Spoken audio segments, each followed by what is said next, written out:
Once again, the man to beat is Baltimore's own Dave Burdan. The 33-year-old educator broke the tape in 2013 and breaking quite a few records in the process. Yeah, Burdan's win last year marked the end of a decade of dominance by elite runners from Africa, and he's going for a repeat in 2014. 11 News' Kate Amaro joins us in the studio with more on the story. Hi, Kate. Hi, Stan. Hi, Donna. Well, just about the only thing that makes Dave Burdan bristle is the notion that he only made the podium last year because the African men didn't show up to the start.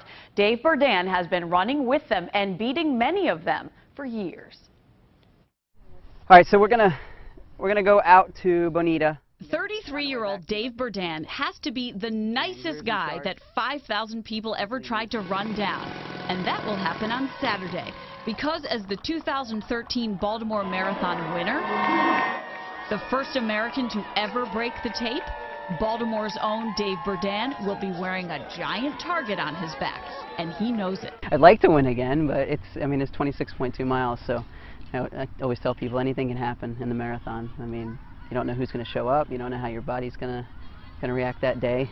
But he'll be more prepared than ever when he's back in a bib this time. I've been running over 100 miles a week for the past, I'd say 6 or 7 weeks. I mean, I've gotten up as high as 130. And actually, this is the most I've ever done because I can. Says it's possible thanks to his very supportive wife and his brand new job. In the last year, the father of 2 left his teaching position at the Garrison Forest School to become Stevenson University's cross-country coach. It's weird how everything worked out, and it's definitely this is what I was meant to do. It doesn't feel like work. So if we have practice at 6 a.m., I run with them, and then later on in the day, I'll go do my run. So I'm actually able to run more. In the last year, he's also found a new way to inspire the next generation of runners.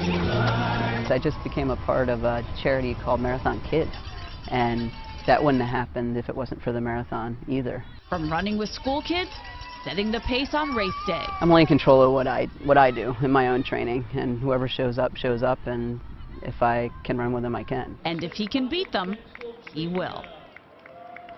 And in addition to winning on Saturday, Dave also told me his goal is to qualify for the 2016 U.S. Olympic Marathon Trials with a sub-2:18, either later this fall or in the spring. He'd have to finish in the top 3 at the trials to make the Olympic team. But first, he says he intends to be in that race and compete with the other top marathoners from the U.S. Live in the studio tonight, I'm Kate Amaro, WBAL TV 11 News. Hey, I think you could do it, Kate. I do. Well, thank you. We have special coverage of the Baltimore Running Festival online, from the medals of the years past to the all-time race records and more. Go to WBALTV.com and click on Baltimore Running Festival.